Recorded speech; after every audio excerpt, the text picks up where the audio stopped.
seguindo na nossa série de mensagens. Hoje é a oitava mensagem sobre essa série, o catolicismo romano e as suas falácias. Hoje nós vamos estar refutando mais 4 falsos ensinos, mais 4 heresias na qual a Igreja Católica crê e ensina. Amém? Muito bem.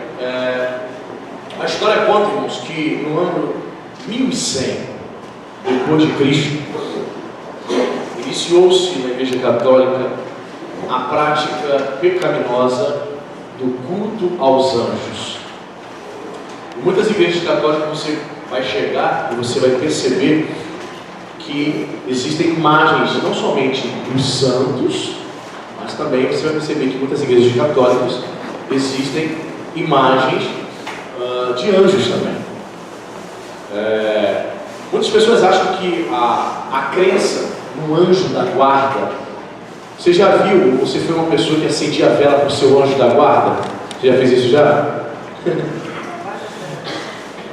Tem isso, né?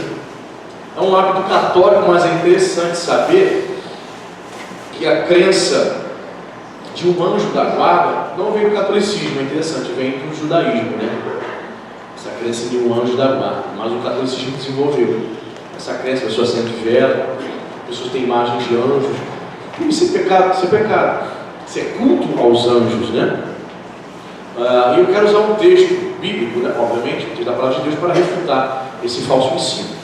Gostaria que você abrisse a sua Bíblia em Colossenses, capítulo 2.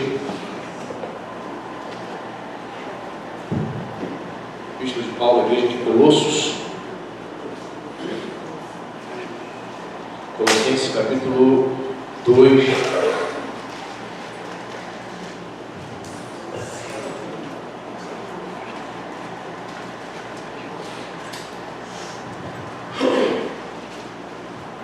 Colossenses capítulo 2, verso 18.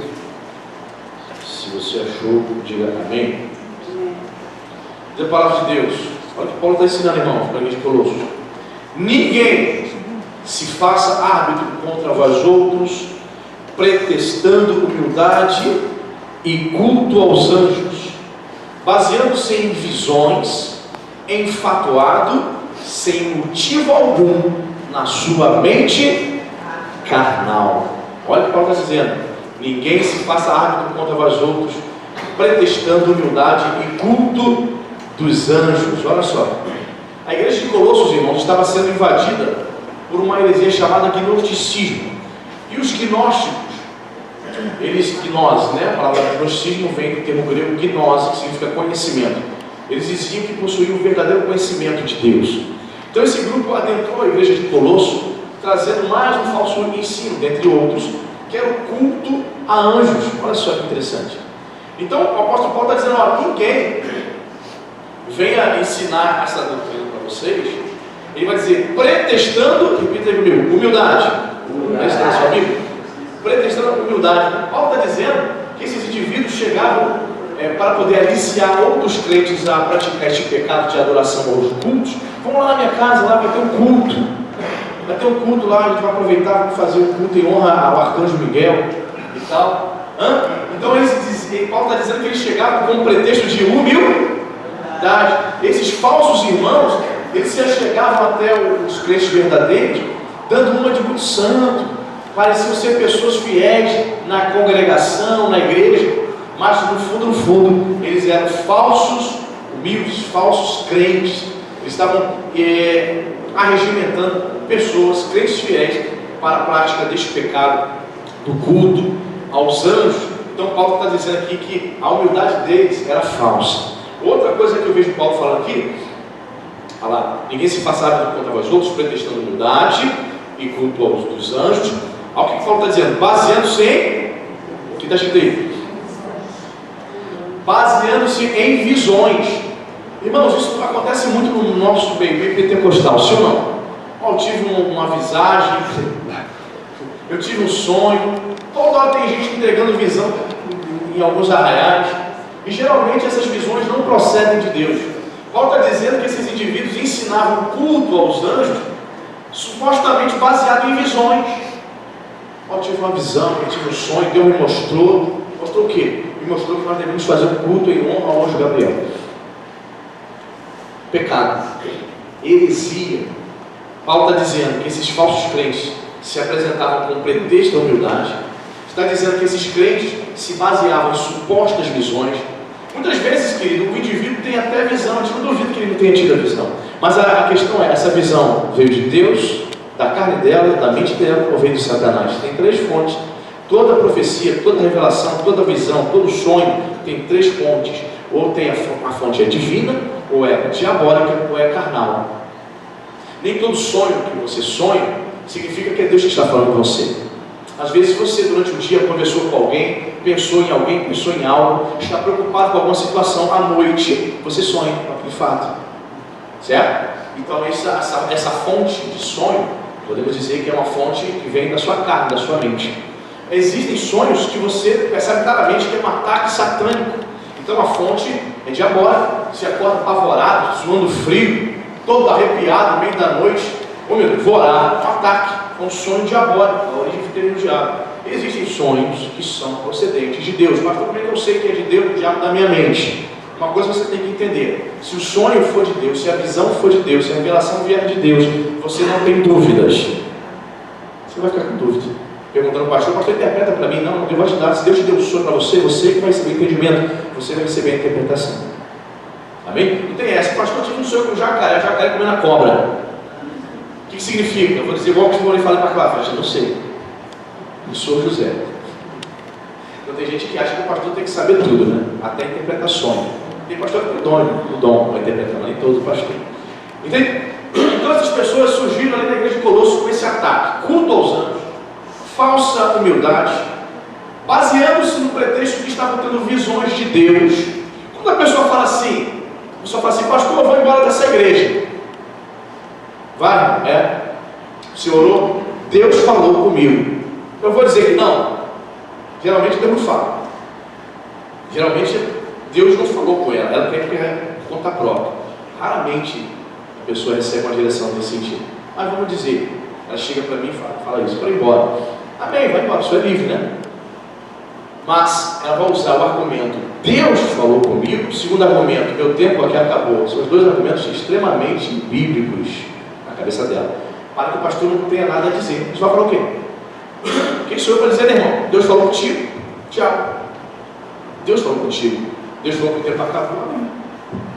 Então, querido, essas pessoas chegavam com este argumento na igreja de Colosso: olha, Deus me mostrou em visão. O que Deus mostrou para você em visão?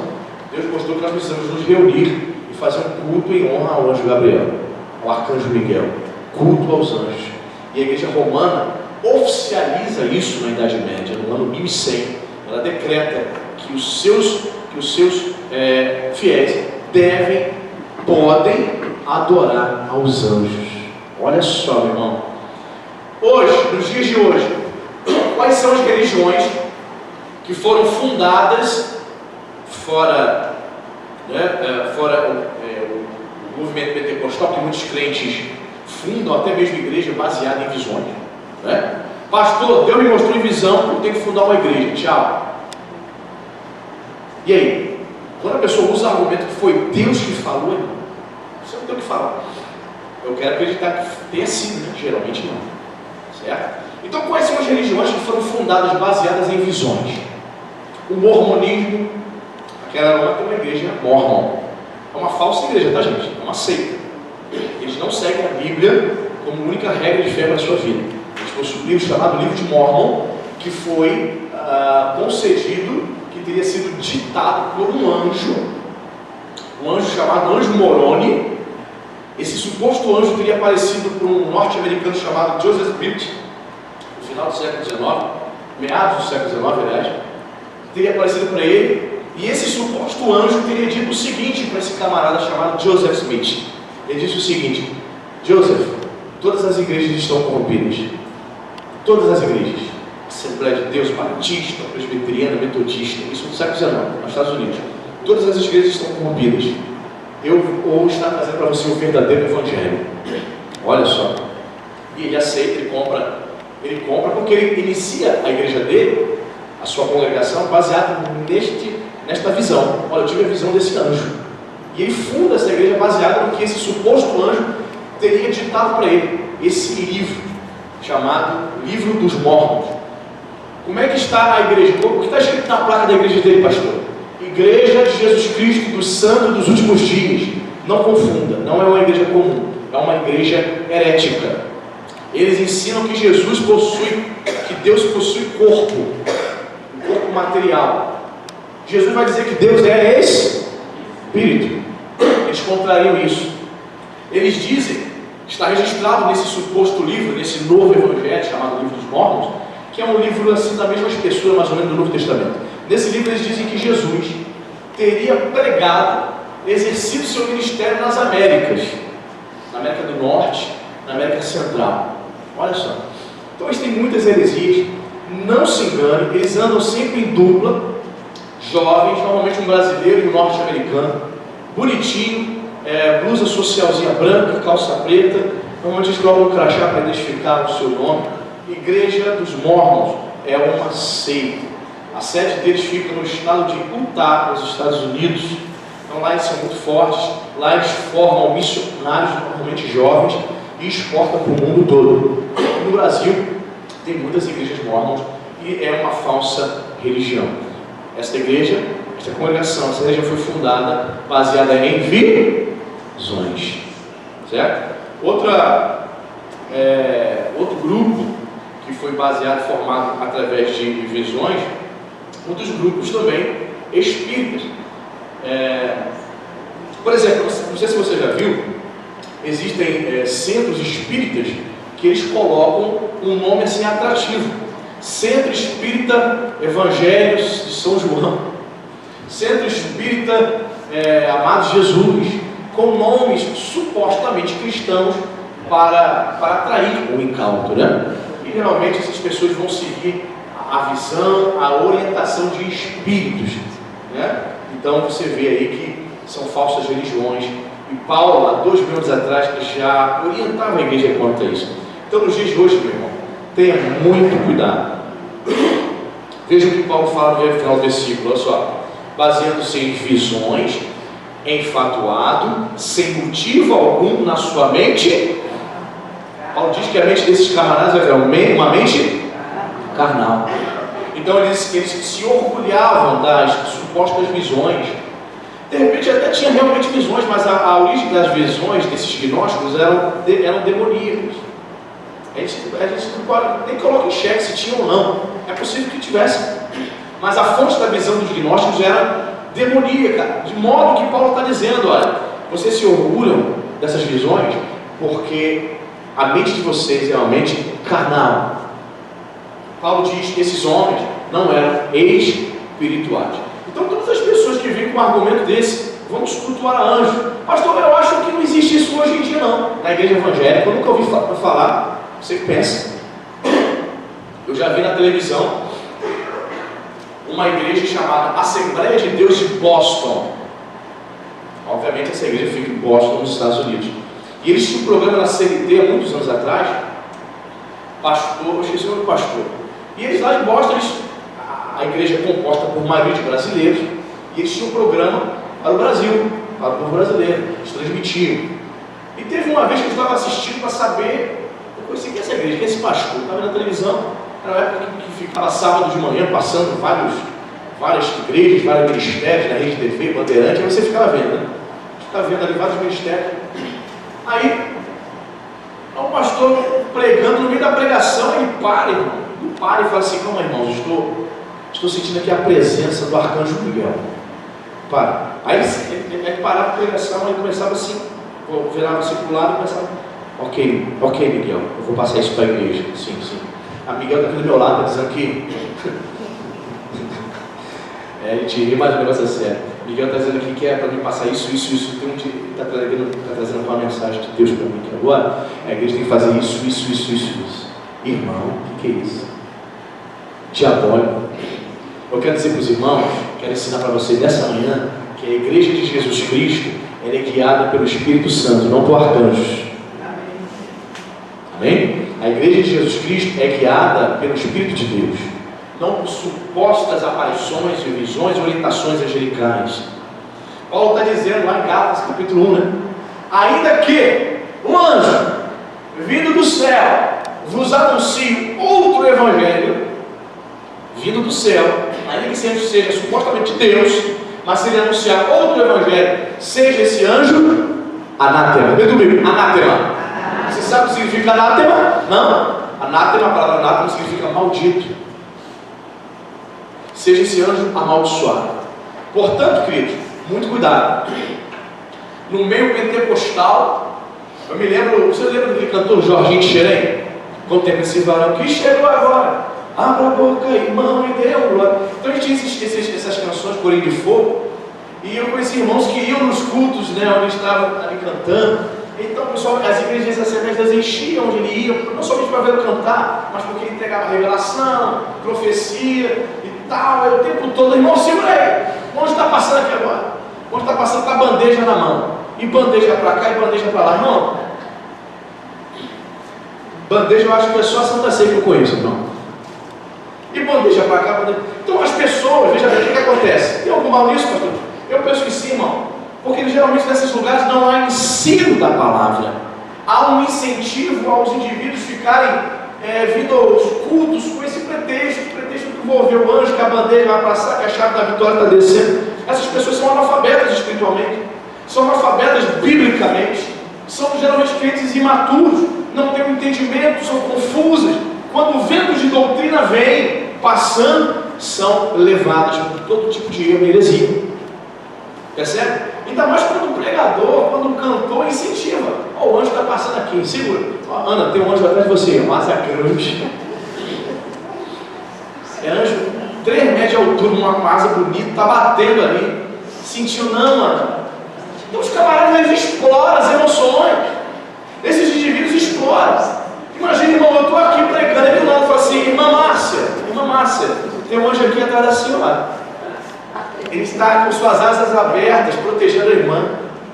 É o pastor que está falando, a irmã vai dizer, aleluia, amém. Você acredita? Muitos desses indivíduos que exploram as emoções, explora a boa vontade ali, a pessoa está de boa vontade ali, não acredita. Mas fora da cabeça, o pastor quis agradar a irmã, dizendo que tinha um anjo.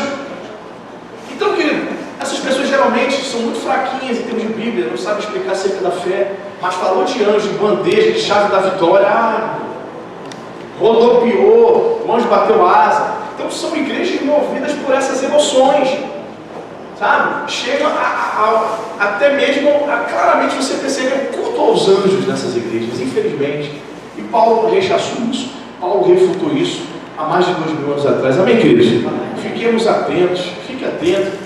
Tem lugar que as pessoas falam, olha na minha casa, está acontecendo uma oração lá, olha, tem uma irmã lá com uma varoa, ó, a irmã mergulhada no óleo. O que essas expressões pentecostais? Olha a irmã, Deus toma aquele vaso, ela rodopia 3 vezes, olha, e começa a entregar a bênção, a chave da vitória.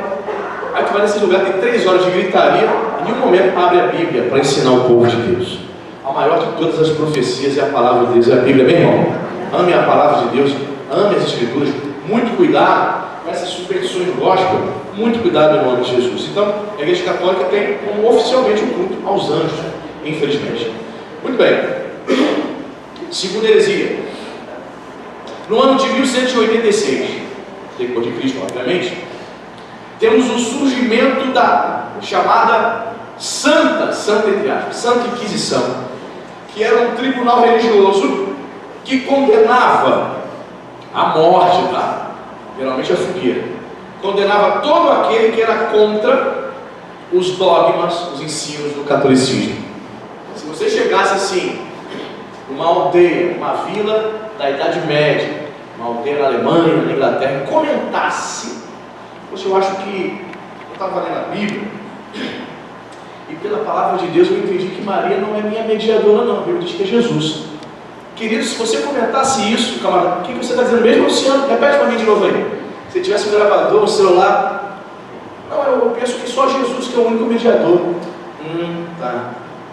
Na hora, imediatamente, o Luciano seria denunciado para o Tribunal da Inquisição como um com mais um novo herege, que estaria indo contra a doutrina católica.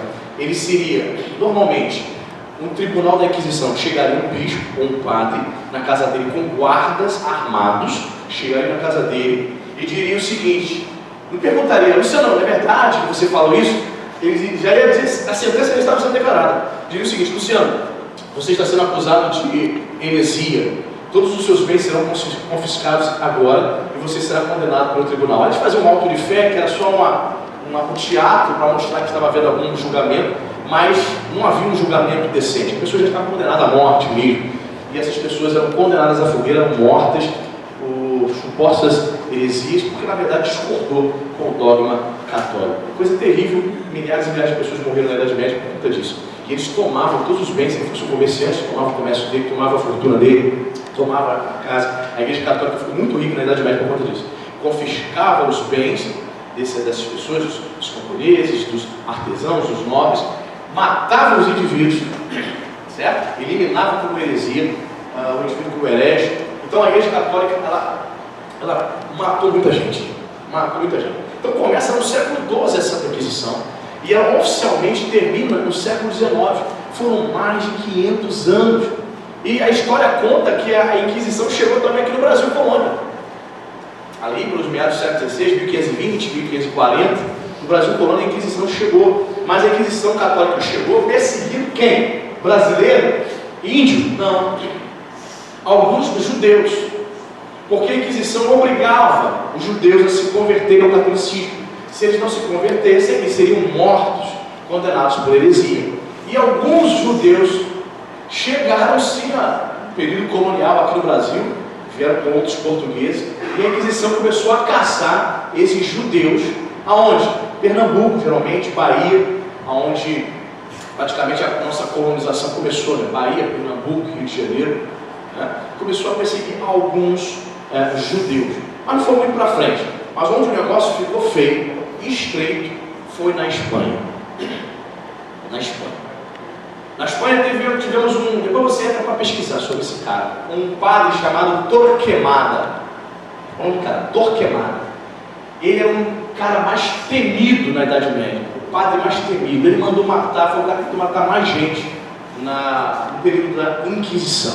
Ou seja, é um período triste, terrível. A Igreja Católica hoje em dia, por conta da evolução da consciência dos homens, por causa dos direitos humanos, pediu perdão por esse período de trevas, no qual eles mataram tantas pessoas por conta da intolerância religiosa, mas ficou registrado. Se você estudar sobre Santa Inquisição, você fica de queixo caído, tamanho, por conta de tantos abusos, e os instrumentos de tortura, irmão. Meu Deus do céu! Porque eles começam no século XII a investigar os supostos hereges e condenar a morte. Mas chega um período da Idade Média, eu esqueci o nome desse papa agora, ele considera oficial não somente a morte dos hereges, mas antes da morte, um período de tortura. Antes dele morrer, ele tem que ser torturado. E eles criaram os instrumentos mais tenebrosos que você possa imaginar. Instrumentos de tortura. Por exemplo, eles pegavam o indivíduo, prendiam o indivíduo, pegavam um homem, uma mulher, esticavam em cima de uma mesa de madeira, abria as pernas, os braços, colocava assim na boca dele, tudo amarrado, um funil de ferro, imagina um funil na boca dele, e colocava uma caixa d'água vazando, pingando ele ali, pingando água. Então aquele indivíduo ia engolindo aos poucos aquela água. No primeiro momento você não sente muito, né? Mas deixa você amarrado ali um dia, 2 dias, 3 dias. O cara ficava ali amarrado vários dias. Depois de 2, 3 dias, eles voltavam e estava pingando aquilo, a barriga do camarada cheia d'água. Eles vinham correndo, davam um pulo, um salto e se jogavam em cima da barriga do cara, para que ele tivesse hemorragia interna e morresse desta maneira. Outra forma de se matar, isso eram chamados homens de Deus, supostos homens de Deus que faziam isso. Outra maneira de se matar os supostos hereges era, por exemplo, mutilando as mulheres. As mulheres, principalmente, quando muitas eram acusadas de bruxas e não eram bruxas, pegava-se ela, despia a mulher diante dos padres, ela ficava nua, queimava ela com fogo, com vela, né, pegava uma pinça de ferro grande e arrancava, dilacerava o seio dela, ia cortando os dedos dos cristãos. A morte era terrível. Se você entrar na internet também, você vai ver que lá na Alemanha tem um museu onde eles preservam alguns desses instrumentos, lá na França também. Havia um sarcófago chamado Virgem de Nuremberg. Imagina um sarcófago? Imaginou. Só que esse sarcófago era especial. Dentro desse sarcófago havia pontas de ferro. Então eles colocavam o indivíduo lá dentro, fechavam o sarcófago, o camarada lá dentro, e o cara começava a gritar de dor, só que o indivíduo não morria na hora, era proposital. Ele morria depois de 2 ou 3 dias, por hemorragia. Então, aquele sarcófago foi construído para torturar o cara, para ele morrer com 2, 3 dias depois de hemorragia, não na hora. Então o propósito era esse: fazer o indivíduo sofrer. Supostos homens de Deus, eles diziam que de Deus. Sabe o que é ser o Espírito de Deus, irmão? Aí os historiadores, principalmente os historiadores católicos, vão defender, eles vão dizer o seguinte: não, a Inquisição é um reflexo, é um retrato dos homens daquele tempo. O Papa Alexandre VI, o Papa Sérgio III, esses papas foram extremamente corruptos e assassinos, porque eles refletem a mente dos homens da Idade Média. Não, meu irmão. A Bíblia que nós temos hoje era mesmo para eles. A palavra de Deus que nós temos hoje, eles também conheciam. O Jesus de amor que nós conhecemos, a Bíblia deles também estava registrada na história de Jesus. Por que eles faziam isso? Então, eu quero aqui ler um texto da palavra de Deus que vai refutar esse espírito demoníaco que se utilizou desse suposto tribunal religioso. Quero ler com você aqui João, capítulo 8. Olha o que Jesus diz.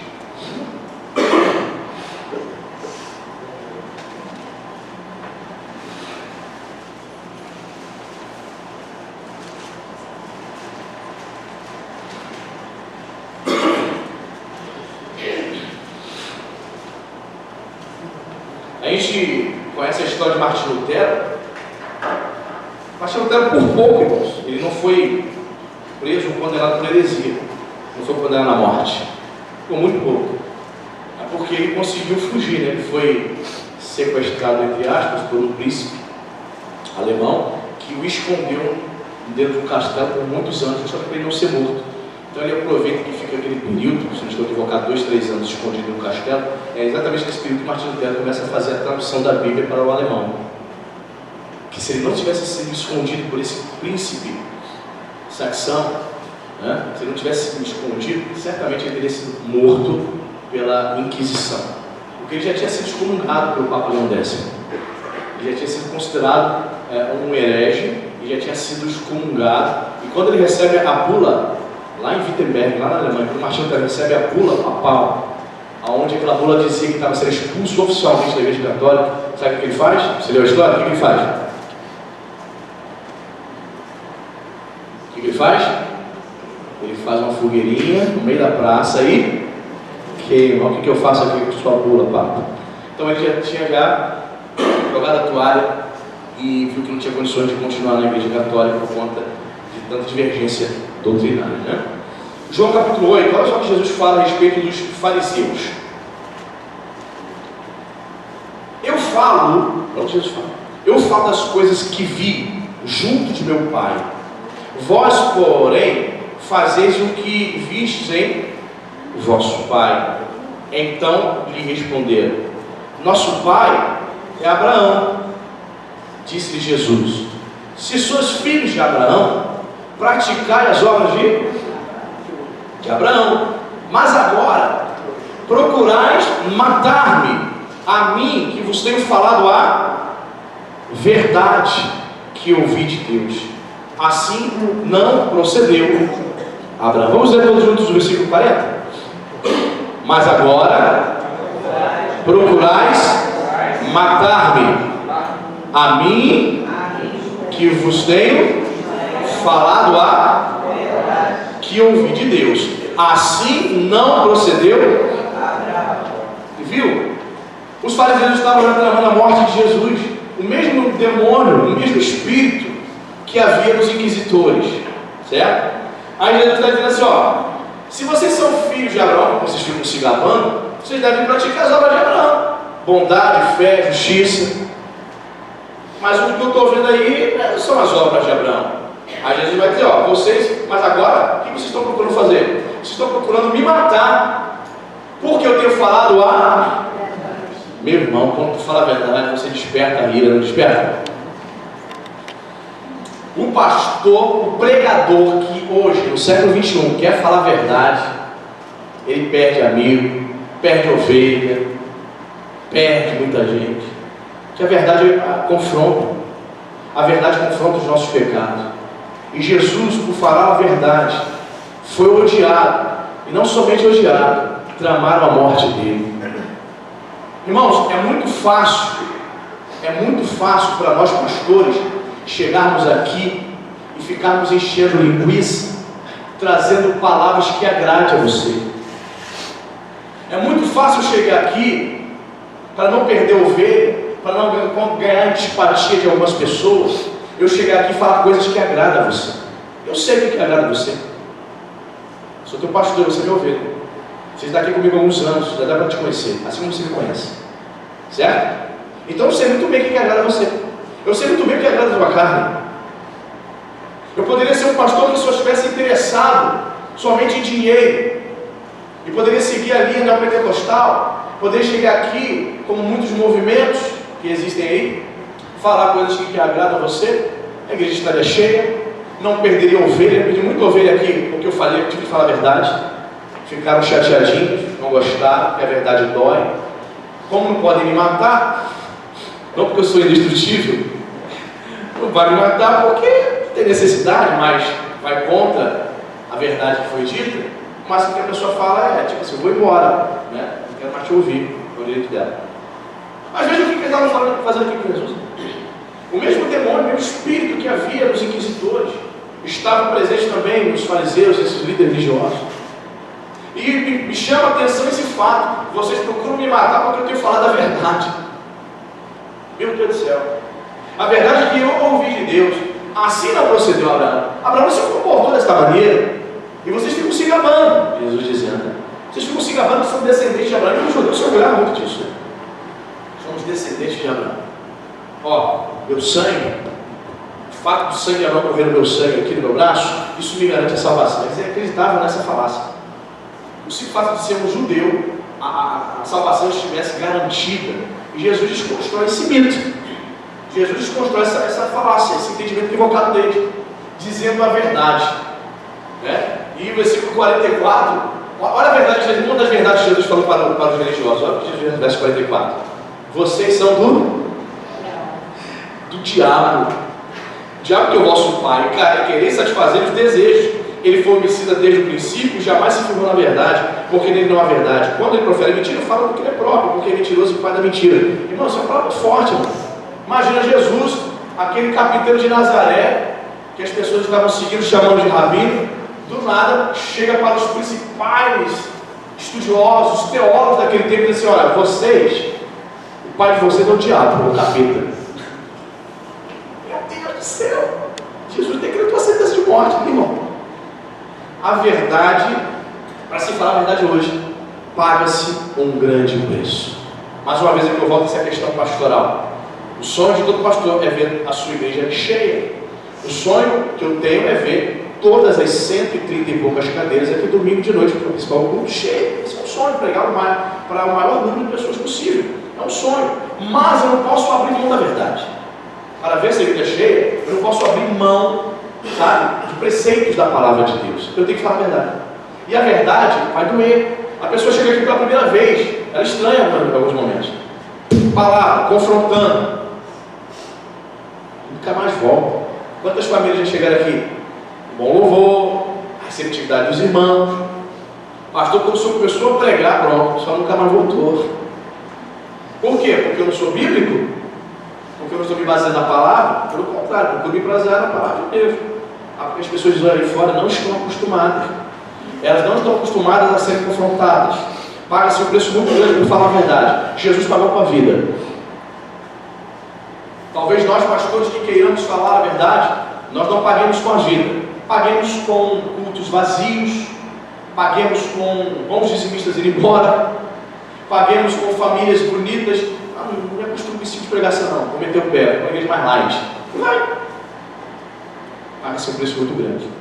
Como eu falei para você, se eu quisesse chegar aqui e falar coisas para agradar você, eu falaria muitas coisas. Você ia sair daqui e falar assim, caraca, que maravilha, gostei muito da prova pastor hoje. Puxa, foi de encontro ao meu coração. Um monte de coisa que não vai te edificar, que não vai te confrontar, que vai te deixar permanecer na sua zona de conforto de vida pecaminosa, de uma vida espiritual relaxada, e você achando que está abafando, e não está. Eu não posso ficar vendo isso e me calar, irmão. O verdadeiro pastor não pode ver isto e não se calar, e ficar calado. Eu não posso me calar. Jesus, quando via essas coisas, quando viu os religiosos dizendo-se serem filhos de Abraão, mas tendo por pai o diabo, Jesus teve que falar a verdade. E a verdade doeu, queridos. Então veja bem, naquele tempo da Inquisição, quem ousasse falar a verdade pagava literalmente com a vida, assim como Jesus. Quem ousasse discordar dos dogmas da Igreja Católica, e foi um tempo sinistro. Se desconfiasse, eu estava lendo sobre esse período onde houve a caça às supostas bruxas. Se alguém visse o cabelo da irmã estranho, com um penteado diferente, isso já era pretexto para você ser denunciada como bruxa. Se uma pessoa lá na vila visse um gato preto entrar na tua casa, você era denunciada como bruxa, você ia ser morta na fogueira. E muitas pessoas inocentes foram mortas. Então era espírito demoníaco de morte. Esses padres foram usados por Satanás, o mesmo demônio que usou os fariseus para condenar Jesus à morte. Então, em todo o período da história, sempre se pagará um preço se você viver e se você pregar a verdade. Amém, irmão? Que você possa viver a verdade, que você possa pregar a verdade, ainda que venha doer, irmão, ainda que você perca a amizade. Já perdeu a amizade por falar a verdade? Dói, dói. Era teu amigo, comia na tua mesa, estava abraçado contigo todo domingo. Pastor, meu amigo, para falar a verdade, não gostei não. Dói, vai perder. Perdeu ovelha, vai perder amigo, parente vão se afastar de você. Mas eu quero dizer para você que nós fomos chamados para viver e pregar a verdade. Amém, irmão? Então fica com essa palavra aqui, ó. Tentaram matar Jesus, porque ele estava falando a verdade. Terceira heresia, também não menos pior, no ano de 1222, irmãos. Olha só que absurdo. No ano de 1222, Idade Média, eles proíbem, a Igreja Católica proíbe oficialmente a leitura da Bíblia para os leigos, no concílio de Toulouse, na França. Na Idade Média, eles proíbem oficialmente para o leigo. O que eles estavam ali fazendo? Qual era o propósito? Qual era o plano? Está na cara, né, irmão?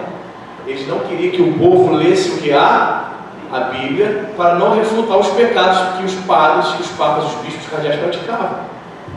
Eles inventaram que o conhecimento, conhecereis a verdade vos libertará. O meu povo padece, é destruído por falta de conhecimento. Então eles estavam destruindo o povo. Eles precisavam continuar vivendo com seus roubos, assassinatos. Eu falei aqui, uma semana passada, se você for estudar a história dos papas da Idade Média, você vai ficar de queixo caído, tamanhos absurdos. Os papas tinham várias amantes, vários filhos ilegítimos. Era algo comum. Toda a cúria sabia, o povo sabia. Mas quem ousava dizer na cara do Papa que ele estava errado? Você seria condenado como herege, você seria morto. Se você quer saber, naquele tempo e até hoje existe uma guarda papal, um exército pronto para matar ou morrer pelo Papa. Então, se você ousasse desafiar o Papa, ele era lei. Certamente a morte era certa. Se você fosse um cardeal que viesse a contrariar o Papa, fosse um cardeal importante, um bispo importante, você certamente iria morrer misteriosamente, no mínimo de envenenamento. A tua morte já estava certa. Então, vícios, assassinatos por imoralidade, roubo, furto, todos esses pecados estavam presentes na Idade Média, na Igreja Romana. E a única fonte de verdade, que é a Bíblia, eles precisavam rejetar. Então, oficialmente, houve um concílio, e naquele concílio, os bispos, os cardeais e o Papa reunidos disseram: a partir de hoje, nenhum leigo, como falei para você, no contexto de igreja católica, seriam os fiéis, nenhum leigo tem acesso à Bíblia. Estão proibidos de ler a Bíblia. Vocês estão proibidos. Olha que absurdo, irmão. Proibir o povo de ler a Bíblia. Eles entendiam que somente o magistério, na concepção deles, somente os cardeais, o Papa, os cardeais, os bispos, que é considerado a cúria, o magistério, tinham o direito de ler as Escrituras e interpretar para o povo. Então, querido, isso é um fim da picada, certo? Vamos ver o que Jesus fala a respeito disso. João capítulo 5, voltando à sua página.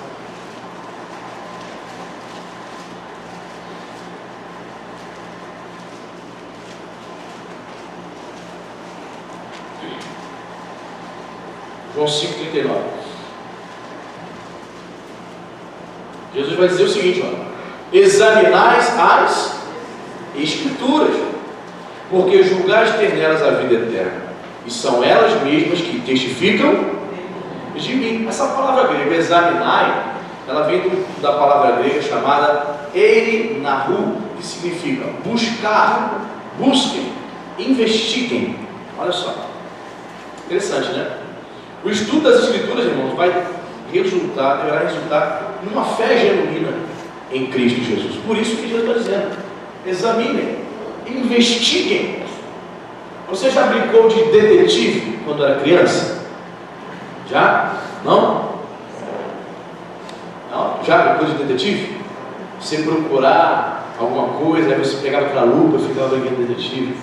Ou para você que nunca brincou, a pergunta que eu faço é: você já perdeu alguma coisa e você ficou procurando dentro da sua casa dias após dias, até o ponto de você desistir? Aí depois de 1 mês, 2 meses, você vai arrumar a casa e você acha que é projeto. Chato, né? Dá raiva, né? Está procurando onde está, não acha. Ou seja, você procurou, você investigou, levantou carpete, abriu armários, né? Abriu guarda-roupa, olhou debaixo do sofá, você investigou, você procurou minuciosamente. Normalmente quando eu estou procurando alguma coisa e não acha, você te fala assim: deixa quieto, depois você acha. Quando você não quiser, você acha, não é verdade. Pois bem, Jesus está dizendo que em relação à Bíblia, eu preciso buscar, eu preciso investigar, preciso examinar, preciso estudar. Eu não posso chegar meia-noite cansado e dar um bagaço para Deus. Cansado, meia-noite cheio de sono, vou ler a Bíblia. O Senhor meu pastor, nada me faltará, aleluia. Aqui mas você não estuda a Bíblia não, filho. Leva a mão não. Irmão, desperte em nome de Jesus. Isso é quando o camarada abre a Bíblia, que muitos não estão abrindo.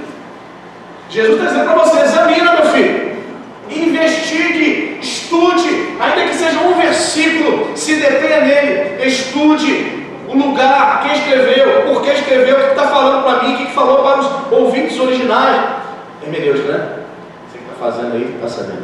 Pois bem, é isso que Jesus está dizendo: investigue, busque. Meu irmão, eu lamento dizer para você que se você é uma pessoa que despreza a palavra de Deus diariamente, olha o que eu estou falando para você, hein? Tu crê que sou profeta? Tu crê? Vou dizer para você: infelizmente você não vai se manter de pé por muito tempo não. Pastor, eu não gosto. Pastor, eu não tenho paciência, tenho cabeça. O que essa cabeça está fazendo grudada aí? Não tenho cabeça. Tem sim. Você tem cabeça para um monte de coisa. Você faz um monte de coisa durante o dia. Tem sim. Não põe desculpa. Não ponha desculpa. A Cintia postou essa semana, não sei se foi a Cintia que postou, alguém postou, ela marcou, uma moça, olha a foto que interessante, uma moça, uma barraquinha, se não me engano, não sei se é de cachorro quente, ela vendendo no meio da rua, ela sentada do lado da barraquinha dela, e tiraram a foto. Você viu? Ela dentro, embaixo da barraquinha, ela colocou um colchãozinho, uma manta, o bebê dela ali embaixo, irmão, como se fosse um bujão de gás assim, engavetado, e ela trabalhando. A pessoa, quando não quer, irmão, ela vai dar desculpa, tem um bebê. Ela foi, quando a pessoa quer, quando a pessoa está precisando, não tem essa. Ela prepara o cachorro quente com uma mão, segura o bebê com o outro, irmão. Está entendendo? Que foto bacana. Aí tem um monte de gente. Ah, eu estou com o filho em casa. Você tem que me dar de comer, pastor. O senhor tem que me dar uma bolsa de compra. Vai trabalhar, querido. É a prova. Eu me lembro que eu trabalhava em Caxias, tinha um camarada que todo dia passava na rua. Aí ele, arruma um dinheiro aí. Eu falava, não, já é profissional, cara. A gente começa 10 anos fazendo isso. Ele chegava, aí às vezes ele estava atendendo um cliente, ele sabia que nós, vendedores, já não dava mais confiança para ele. Aí ele batia nas costas do cliente, o cliente olhava assim, uma pessoa assim, arruma um dinheiro aí. Não, às vezes a pessoa dava. Ao fazer as contas, cara, você vai arrumar R$1, R$2, ele começa às 6 horas da manhã e vai até 8 horas da noite, 12 horas por dia, ele está ganhando mais do que muito dinheiro, cara. Mas, aí eu valorizo. Eu via também lá no calçadão de Caxias, um jovem com problemas motores, andando todo torto. Já viu a pessoa assim? Andando toda torta. Mas no braço dela, sabe o que tinha no braço dela? Uma caixinha de bananada vendendo. Ali eu compro 10 bananadas. O que eu quero dizer com isso, irmão? Quando você coloca propósito, nada vai te parar, meu irmão. Então, se você hoje não é um leitor assíduo, diário, se você não tem examinado, investigado, buscado na Bíblia alimento para a tua alma, é porque você não quer. Essa que é a verdade que eu quero dizer. Você não quer, você ainda não se disciplinou para isso. Mas se você colocar um propósito, se disciplinar, você vai conseguir, amém, irmão? Se você, meu Deus do céu, você não faz nada, você não lê a Bíblia, mas se você separar a partir de hoje 20 minutos, 30 minutos para o seu devocional, para orar e ler a Bíblia a partir de hoje, pastor, não sei nem por onde começar, compra um livro de estudo, compra uma agenda das mulheres da Nova Vida, começa a partir dali, tem um versículo bíblico, vai, começa de algum ponto, meu irmão. Viva a fé.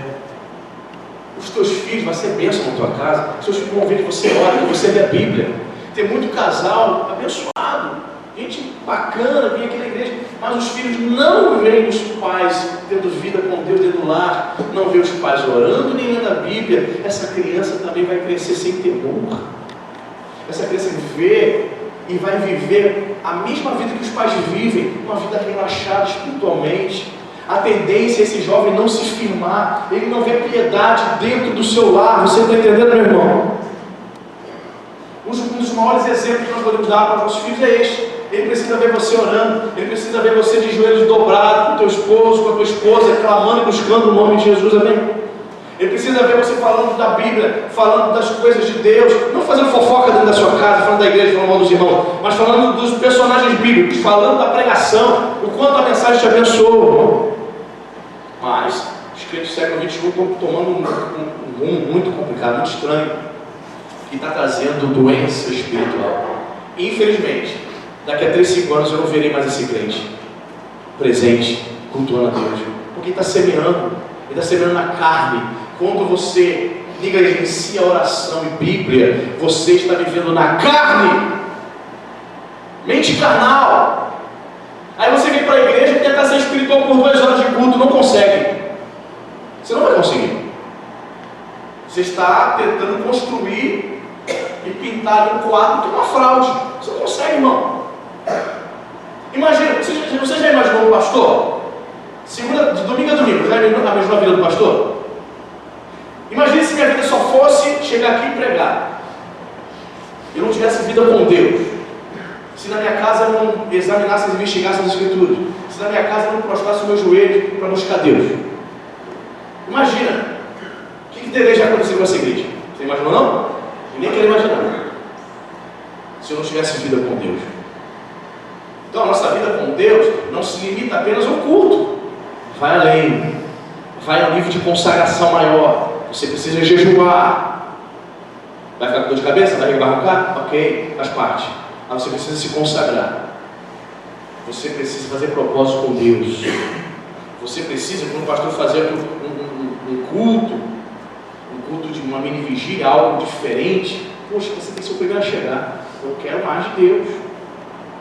Veja o que Jesus vai dizer aqui no final do versículo. Olha, examinar as Escrituras, porque julgais ter nelas a vida eterna, e são elas mesmas que testificam de mim. Jesus está dizendo aqui que o assunto principal do Antigo Testamento era a vinda do Messias, mas aquelas pessoas, aqueles indivíduos, aqueles religiosos estavam com seus corações fechados para as coisas de Deus. Logo, portanto, você percebe que eles não entenderam isso, né? Examine. Interessante, né? Eles liam a Bíblia, sim ou não? Entre os fariseus haviam os escribas, que era uma profissão da época. Qual era a profissão do escriba? Compilar os manuscritos, os textos bíblicos. O cara tinha a profissão de escriba, ele tinha que ler a Bíblia para poder escrever, sim ou não? Mas Jesus disse claramente para eles: vocês precisam investigar, examinar. Vocês leem, vocês escrevem, recitam os versículos de cabeça, mas vocês até agora não compreenderam. Vocês não investigaram a fundo, de fato, porque se vocês estivessem investigando, iriam perceber que estas mesmas escrituras dão testemunho a meu respeito, e vocês não entenderam isso. Quantas pessoas estão frequentando a igreja e quando Jesus voltar vão ficar? Porque estão na igreja, ouvem, leem a Bíblia, mas não estão entendendo. A semelhança dos fariseus, ouviram que deveriam examinar, ouviram do pastor que deveriam investigar, buscar a fundo, se aprofundar naquela palavra, se envolver, ser absorvido pela palavra e absorver a palavra, de maneira que você vai conseguir viver essa palavra. Aí é diferente, você deixa de ser um mero frequentador de igreja para ser um cristão que investiga, que examina a palavra de Deus. Então tem diferença, não tem diferença, irmão? Entre aquele que lê e aquele que investiga. Não, o pastor não está dizendo não, Jesus está mandando. Examinai, investigue, certo? Investigue, procure se aprofundar. Tem crentes rasos. Meu Deus do céu, eu fico, tá vendo, né? Meu Deus do céu, quantos crentes antigos na casa do Senhor, tão rasos de Bíblia. 20 anos de crente, nunca leu o Novo Testamento. Meu Deus, isso é inadmissível. Você ter 5, 7, 8 anos de crente e nunca leu sequer o Novo Testamento. Eu teria vergonha. Eu falei de tudo para ninguém ficar sabendo. Se eu fosse um pastor que nunca tivesse lido a Bíblia toda, eu teria vergonha. Como é que pode, irmão? Foi feito há alguns anos atrás uma pesquisa entre os irmãos batistas, 5 batistas com muito respeito, que eu me converti na igreja batista com 15 anos de idade, embora tenha ficado pouco tempo lá. Foi feita uma pesquisa entre os pastores batistas, cerca de 70%, provavelmente, nunca tinham lido a Bíblia toda. Eu fiquei a pensar, calma aí, o cara faz 4 anos de teologia, é obrigado a fazer na Batista, 4 anos de teologia para ser pastor, e antes de ser pastor ele passa por uma sabatina, assim como na igreja presbiteriana. O que é isso, pastor? Sabatina. Ele é colocado diante de uma espécie de concílio e é feito ali uma gama de perguntas, pergunta tudo a ver com o camarada, depois daquela série de perguntas ele vai ser aprovado ou não como pastor. Aí diz que passou para a sabatina. Será que ninguém perguntou na sabatina? Estava vendo uma postagem ontem de um amigo no Facebook de um pastor batista lá em São Paulo. Aí postou lá que fez a sabatina de um futuro pastor lá batista. Aí disse que foi feita uma sabatina de 4 horas. Aí deram parabéns ao futuro pastor. Eu fiquei perguntando, será que nessa sabatina de 4 horas, nenhum santo de Israel, nenhum santo de Deus perguntou: o irmão já leu a Bíblia toda? No mínimo, miseravelmente, o Novo Testamento. Você entende, irmão? Então, o que eu estou entendendo? O que eu estou vendo? Pode as coisas acontecerem de qualquer maneira. Sobe, assuma a igreja sem conhecer a palavra. Assuma a igreja sem ter tido experiências com Deus. Assuma a igreja arrogante, prepotente. Eu conheço pessoas que querem um microfone e um púlpito, são extremamente orgulhosas, estão à frente de grande ministério da igreja. Conheço, irmão. Me embrulha, mas eu conheço. Pessoas que só fazem as coisas para o homem ver. Se o pastor não estiver diante dele, ele não faz, não obedece. Um orgulho, uma prepotência, uma arrogância, sabe? E tudo isso, tá? A igreja vai aceitando, o povo de Deus vai aceitando. Você vai achando normal, e não é normal. Não é normal um crente que não lê Bíblia. Não é normal um crente que não ora. Não é normal um crente que não se consagra. Não é normal um pastor que nunca leu a Bíblia toda. Não é normal. Não é, irmão. A partir do momento que nós começamos a abrir precedentes, vamos começar a achar normal. A igreja já acha, parte da igreja já acha normal. O cara já está no terceiro casamento. Ele chega no domingo à noite, a igreja lotada, irmãos, eu quero anunciar aqui no meio de você. O cara é dono da igreja. Ele mesmo se levantou, mas tem gente lá. Ele manipula, entrega visões, cobra R$1.000 por cada visão, mas ele está lá. As pessoas estão lá. Aí ele anuncia. Tem um camarada lá no recreio, uma mega igreja, bonitão. E de você.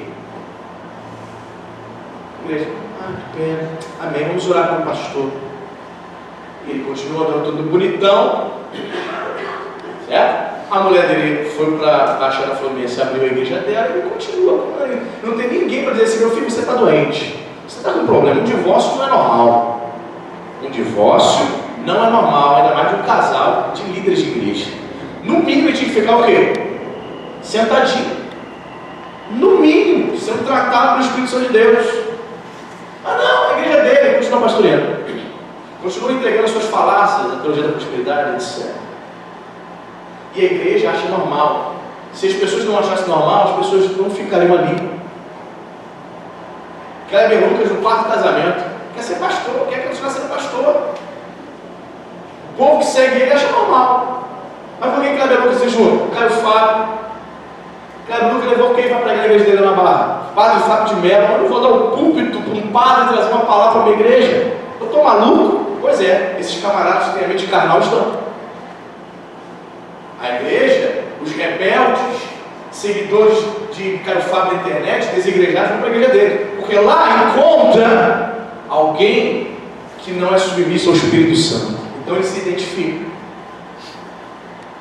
Quando nós queremos e desejamos fazer a vontade de Deus, nós somos pessoas sérias.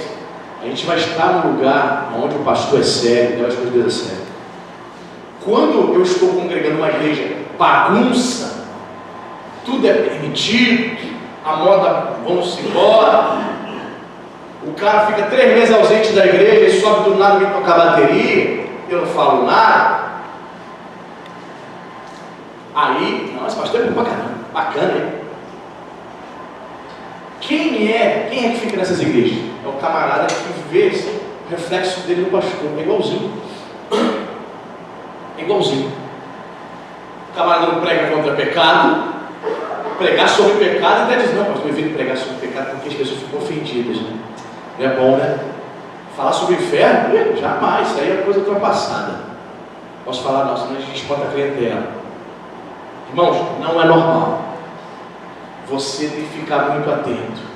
Jesus está falando na cara daqueles líderes.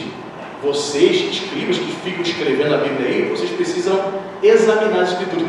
Olha só, irmão. É como chegar para vocês e dizer assim: Lico estava aqui quinta-feira, né? É como se eu dissesse para o Lico: você precisa estar quinta-feira na igreja. Eu não te vi quinta-feira aqui. É para dizer assim: mas pastor, não, pastor, eu vim, pastor. Você não me viu, não? Sentei aqui no canto. Lico, não te vi. Eu vim, pastor. Tiraram foto e tudo, está comprovado. Eu vi você aqui, mas eu não te vi buscando a Deus como eu deveria. Percebeu? O corpo dele estava aqui. Ele veio, mostrou para mim que estava presente, mas a cabeça dele estava em outro lugar. Ele não estava adorando a Deus. No momento dos louvores, ele calado. Em um momento ele louvou a Deus, adorou o Senhor, expressou a sua adoração. Ele veio, mas o coração não veio junto. Está entendendo? Então você pode vir ao culto e não cultuar a Deus. Você pode ler a Bíblia e não investigá-la. Está entendendo? É por isso que Jesus vai dizer para os fariseus: escribas, profissão, para a profissão deles, escrever Bíblia, compilar manuscritos. E Jesus diz para eles: vocês precisam ler mais a Bíblia. Parece um contrassenso, um paradoxo? Parece não. Ué, os fariseus poderiam dizer, poxa, mas a minha profissão é ler Bíblia, é escrever a Bíblia. Você está dizendo que eu tenho que investigar? É, que você não entende. Percebe, irmão? Nós temos que orar a Deus, sabe? Pedir ao Senhor, Deus, ajuda-me a investigar, examinar as Escrituras, entendê-las e vivê-las em nome de Jesus. Amém, queridos? E quarto e última heresia, para poder participar da ceia. A história conta, irmãos, que no ano de 1200 depois de Cristo, inicia-se o uso do rosário. A fonte que eu consultei diz que o rosário consistia de três sequências de rezas de 50 Ave-Marias, portanto 150 Ave-Marias, o rosário, certo? Aí é muito comum entre alguns católicos usar o terço. Por que se chama terço? Porque o fiel católico, ao invés de rezar 150 Ave-Marias, todo o rosário, ele só reza 50. Daí a expressão, ele rezou um terço. Então, os católicos rezam o terço, que seria a terça parte do rosário, que compreende 150 rezas de Ave Maria. Então, ele reza o terço, seriam 50 Aves Marias, né? O que Jesus fala sobre isso? Sobre essas orações mecânicas. A pessoa fica lá, né? Cada bolinha daquela, Ave Maria cheia de graça, convosco, Ave Maria cheia de graça, O que Jesus fala a respeito disso, dessas orações, dessas rezas? Mateus capítulo 6.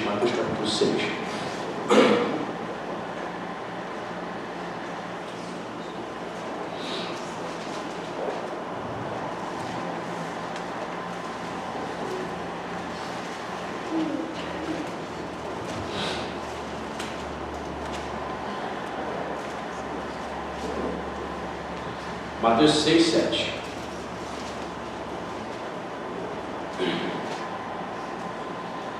Diz a palavra de Deus. E orando, olha Jesus falando, hein? E orando, não useis de vãs repetições como gentios, porque presumem que pelo seu muito falar serão ouvidos. A versão NVT, que é uma versão nova no mercado, ela traduziu assim: ao orar, não repitam frases vazias sem parar. Olha. O que a gente aprende aqui, irmão? O que Jesus está condenando aqui é a repetição mecânica. E geralmente, na oração do rosário do terço, o que se faz? Uma oração mecânica. Aliás, a oração da Ave Maria é uma oração antibíblica, né, irmão? É uma oração antibíblica. Por quê, pastor? Porque na oração da Ave Maria, quando tem a frase, rogai por nós agora e na hora da nossa morte. Maria não tem poder algum para interceder por um indivíduo que está morrendo, porque Maria está no paraíso aguardando a ressurreição como qualquer outro crente. Perfeito? Então, o que Jesus está condenando aqui é essa repetição irracional e mecânica. Pastor, ele diz aqui que não é pelo muito falar que seriam ouvidos. Irmãos, aqui ele não quer dizer, ele não está falando que orações longas sejam proibidas. Então quer dizer, pastor, então, tudo que o senhor fala de oração é mentira, então, né? A oração boa mesmo, a oração de 1 minuto, de 2 minutos, 5 minutos, uma oração bem curta. Não é isso que Jesus quer dizer. O que Jesus está ensinando aqui, que na oração vazia, na oração mecânica, aonde vem vãs repetições, naquele tempo, irmãos, as pessoas oravam, rezavam, usando fórmulas, a semelhança das rezas católicas. Havia muito isso entre o paganismo, entre os povos pagãos. E Jesus rechaça isso. Ele vai dizer, não usem de vãs repetições como faz o que hoje, hein? Os gentios, os pagãos, oram desta maneira. E a reza, ela trata de uma ladainha, uma repetição vã mecânica. A oração é totalmente diferente. A oração você expõe está no teu coração. O Senhor fala com Deus, expõe ali. O que você está sentindo? Senhor, eu estou sentindo dor, me cura. Senhor, eu estou sofrendo no meu casamento. Em nome de Jesus, tem misericórdia. misericórdia, transforma meu casamento. Você vai expor o que você está vivendo. Você percebe, você chama um católico, você conhece um católico? Peça para ele fazer uma oração. Você já viu um católico fazer uma oração? Já viu? Se ele fizer uma oração, vai ser tudo meio sem jeito. Faz uma oração aí, ele vai dizer algumas coisas, ele vai dizer, e não vai terminar a oração em nome de Jesus. Ele não termina, porque ele não tem o hábito, ele não aprendeu, ele não sabe ler Bíblia, irmão. Ele sabe rezar. Pai nosso que está no céu, Ave Maria de cá, creio nesse credo, salve Rainha, que é uma reza em honra a Maria, uma oração idólatra. Ele não sabe, ele desconhece. Então o que ele vai fazer? O que o católico vai fazer? Ele vai rezar ou orar repetido, fazendo orações mecânicas e racionais sem sentido. E o povo evangélico às vezes comete esse erro, sim ou não? Sim. Geralmente quando você está cansado. Está cansado, aí antes de dormir, dobra o joelho para orar lá e começa a falar coisa com coisa. Eu assim, na minha adolescência, eu ouvia dizer assim: você tem que orar de madrugada. Coloca o relógio para despertar 3 horas da manhã para orar de madrugada. Você tem certo de orar de madrugada? Pastor, se eu acordar para ir no banheiro, eu vou, aproveito e oro, né? Ninguém ora de madrugada, não? Tem ninguém com veia pentecostal semelhante? Me ensinava isso, você tem que orar de madrugada. Mas como é que você tem que orar de madrugada? Seu adolescente. Você tem que botar o relógio para despertar 3 horas da manhã. Aí eu colocava aqueles despertadores de camelô, cortava, cheio de sono. Aí eu pensava assim: bem, se eu levantar e lavar o rosto e orar, eu vou demorar de novo para pegar no sono. Eu tinha que acordar 6 horas da manhã para trabalhar. Aí eu falava assim: eu vou orar sonolento. Olha quando a gente... Aí como que eu oro sonolento, pastor? Aí você nem ficou sentado na cama, o relógio despertou, eu desliguei, eu começava a orar: Senhor Deus e Pai, abençoa. Abençoa, sim, meu Deus e Pai. As crianças, a Letícia, Cíntia. Abençoa, sim, Pai. Sim, com certeza. Irmão, aí às vezes eu dormia. Eu acordava, eu estava fazendo o que eu estava orando. Senhor, voltando a falar com o Senhor. Bem, Aí eu falei: Cíntia, cada pessoa tem uma forma, né, de lidar, de desenvolver a sua vida com Deus. Eu nunca fui fã de botar o relógio 3 horas da manhã para me acordar para o meio da noite. Ora agora. Por quê? Todas as vezes que eu ia orar de madrugada, eu dormia no meio da oração. Então é uma fraqueza minha, dormir no meio da oração. Agora, existem aqueles dias que você acorda de madrugada, meio que sem sono, tu vai lá, assalta a geladeira, você vai no banheiro, né? Aí você está sem sono e você volta. Meu irmão, que oportunidade para você orar, porque o sono foi embora. Agora, botar o relógio para despertar, para cumprir um programa no qual eu estou falando coisa com coisa, a minha oração se assemelha a vãs repetições. Você começa a falar coisa com coisa. Aí você pergunta para o crente: e aí, crente, está na madrugada? Botei fogo puro, pastor. Para dormir. Dormir. Nós precisamos tomar cuidado com esses enganos. Uma oração bem feita, por exemplo, eu vou dormir quase todo dia, 1h30 da manhã, 2 horas da manhã. É hábito. Até porque às vezes 10h30 da noite, 11 horas da noite, eu estou jantando. Domingo será que 10 horas da noite. Às vezes eu vou jantar, estou até fazendo gestão, vou ler ainda antes de dormir, 2 horas da manhã. É melhor você fazer uma oração bem feita, acordado 2 da manhã, do que só para dar uma satisfação, ou só para dizer que você é poderoso e que botou o celular para despertar 3 horas da manhã. Orei 3 horas da manhã, pastor. Mas foi uma oração com várias repetições, você dormiu, você falou coisa com coisa, cheio de sono.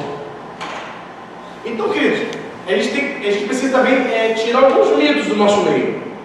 Mais um mito do nosso meio evangélico, que a oração mais poderosa que existe é a oração feita no monte. O que é isso, irmão? É a oração que você faz na sua casa, na casa do Senhor, não vale de nada. A oração que você faz ao estar dirigindo o seu carro, indo ao caminho do trabalho, de novo, só se for para o monte. Sério? Então nós evangélicos colocamos e criamos e construímos alguns preceitos que não são bíblicos. Você precisa tomar cuidado nesse aspecto.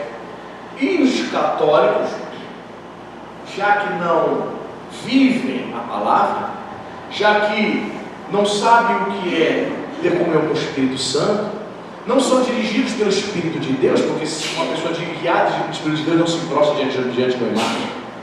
Se eles soubessem o que é isso, ter comunhão com o Espírito Santo, jamais eles iriam se deter e comprar um rosário, um texto para ficar rezando todo dia 6 horas da noite. A mãe do meu padrasto, chegávamos na casa dela lá, católica ferrenha, ela tinha no quarto dela um altar cheio de imagens, velas acesas, pessoal do Ceará, era cearense, já de idade, e aquela devoção às imagens. E a hora que você chegasse lá, 6 horas da noite, todo dia, ela estava lá, sentadinha na cadeira dela, com o rosário dela, sussurrando lá, rezando. Não interrompia ela não interrompia ela não. Mas uma pessoa extremamente idólatra, não conhecia a palavra. Um dia o garoto foi tentar falar de Jesus para ela, mas ela deu um passa-fora. Geralmente pessoa de idade não valoriza uma palavra de um adolescente. Fui tentar falar de Jesus para ela. O que você está falando, meu filho? Eu falei, não, eu quero saber, quero convidar a senhora para ir na nossa igreja. Jesus é bom. Eu já tenho Jesus no meu coração. O senhor me dê licença, meu jovem. Você tem a concepção dela, o equívoco religioso dela, ela já tem Jesus. Mas, só repetindo para você aqui essa frase da versão NVT, achei interessante a forma como ele traduziu. Ele disse: orar, Jesus dizendo, não repitam frases vazias, repetidamente, vazias sem parar. Amém, querido? Que as nossas orações sejam orações conscientes, que você pense naquilo que você vai falar com Deus. Essa ideia de água acordar de madrugada, você fala coisas cheio de sono, separe um tempo, doe o seu melhor para Deus. Como é que você faz uma oração que você não vai ficar repetindo as mesmas coisas? No momento que você está bem, você está alimentado, está descansado, você dormiu bem. É muito diferente você ler a Bíblia ou orar quando você está bem. Eu tenho uma grande dificuldade, irmão. Quando eu não durmo bem, para vir pregar aqui, eu fico chateado comigo mesmo se eu não estiver dormindo bem, se eu não estiver descansado. Tenho receio de fazer orações, tenho receio de falar coisa com coisa, porque eu consigo do trabalho direito, pelo menos meu. Estou com sono, estou cansado. Então é importante você buscar Deus com consciência, saber o que você vai falar. Pastor, tem isso? Tem. Se você apresentar diante de Deus só para cumprir uma regra, bater ponto, pastor, eu orei hoje, mas como é que foi a sua oração? Várias repetições, falou coisa com coisa, porque estava cansado, estava com sono. Ore quando não estiver cansado. Não dê o seu pior para Deus, dê o seu melhor tempo.